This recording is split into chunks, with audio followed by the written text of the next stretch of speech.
The first album that I'm going to review is Tears of a Leper by Lament. For those who don't know about Lament, they're a Mexican progressive death metal band.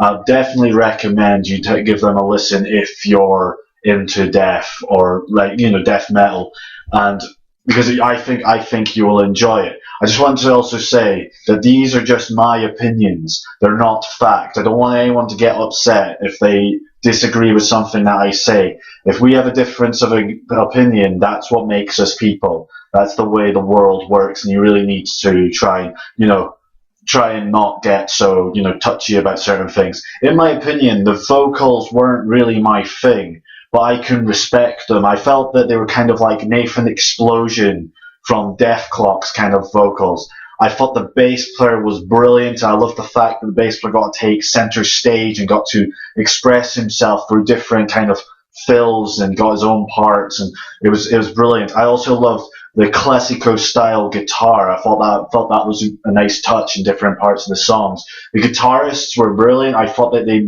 really managed to, it was really gripping, and their solos. As a guy that's not really a big fan of solos, they were actually, they actually were there for a purpose to help carry the song on to the next section. And the drummer was brilliant as well. The drummer was awesome. Amazing tempo changes, blast beats were good.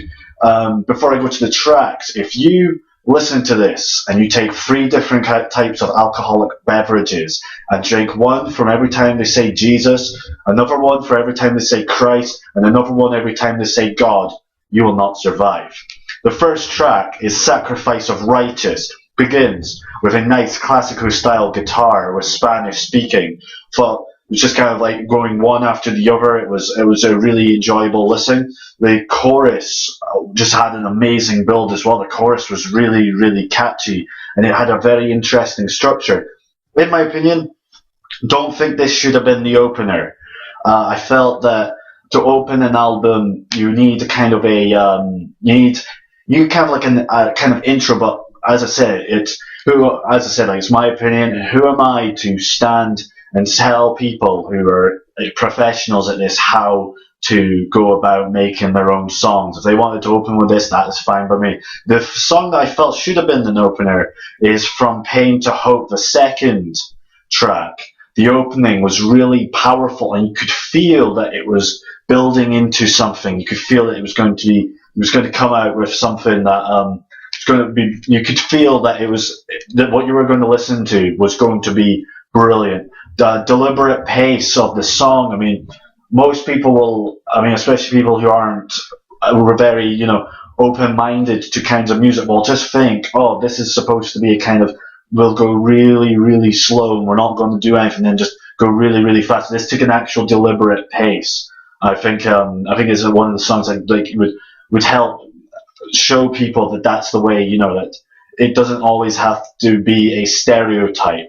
And I loved also 4 beats before a lyric. Every time someone would just play like these four kind of notes, and then a lyric would come in like dun dun dun, and the lyric just comes in. I thought it was just a brilliant song, and I do think it should have been the opener, but it doesn't matter. The Mystery of the Iniquity is the third track. It was all in Spanish. The title was in Spanish. That's the title translation. It had a very creepy intro. It had kind of chimes and a kind of laughing as well. It was just felt very ambient.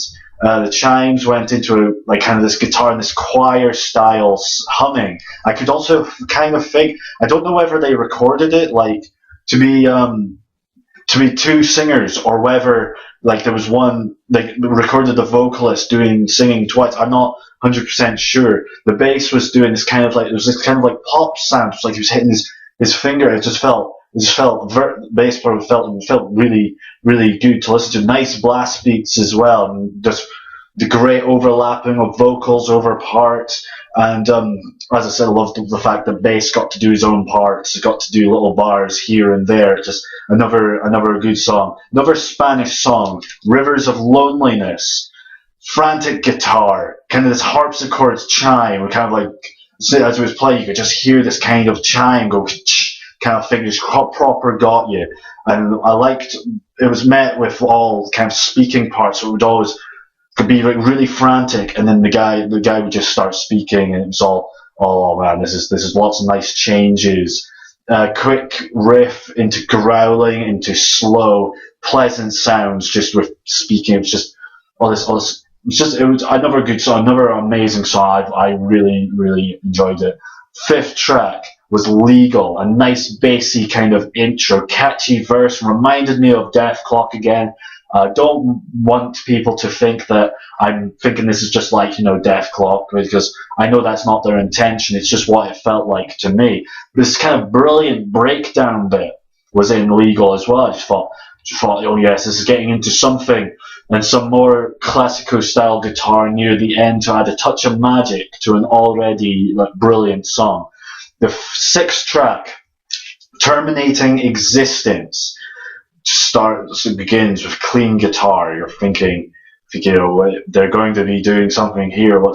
What kind of hell are they going to unleash? Back and forth in speeds, some more bass parts. I think it's called a tremolo picking. When you've got this really fast kind of thing going on. It was just another brilliant song. Just really, really, just back and forth in speeds, as I said. It's just really, really enjoyable. Absolute predominance. Plenty of nice bass fills in this song. It also in the middle had this kind of Rain and Blood. With Slayer, Rain and Blood had this kind of feedback before they went into their main riff in Rain and Blood.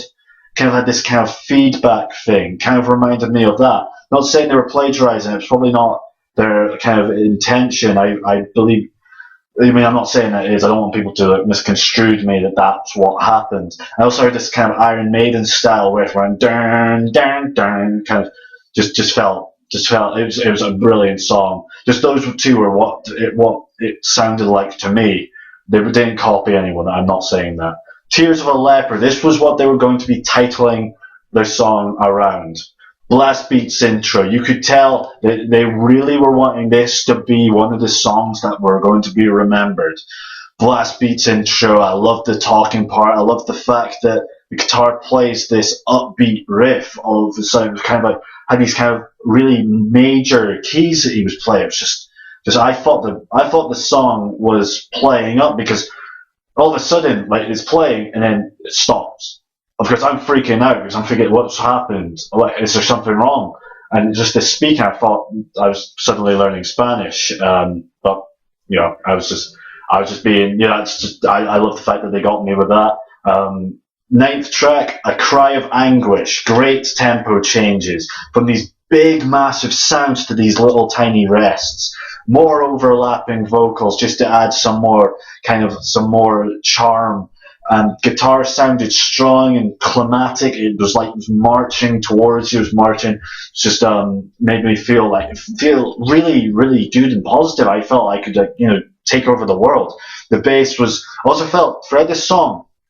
The bass was really good at leading the song along. It was just kind of it seemed like it was all based around depending what the bass player was doing. I might not be right with this one, but that's what I felt when I was listening to it. And their final song, Chains of Darkness, had a fast intro, humming style singing, just this humming, made it feel menacing, it gave me chills. Just kind of this is really humming, and then in my opinion, it seemed like it changed genre in the middle with this powerful guitar. And that's how they ended it, with this really powerful guitar riff, and then it was an end to an amazing album. Hope you enjoyed this. I'll see you all later.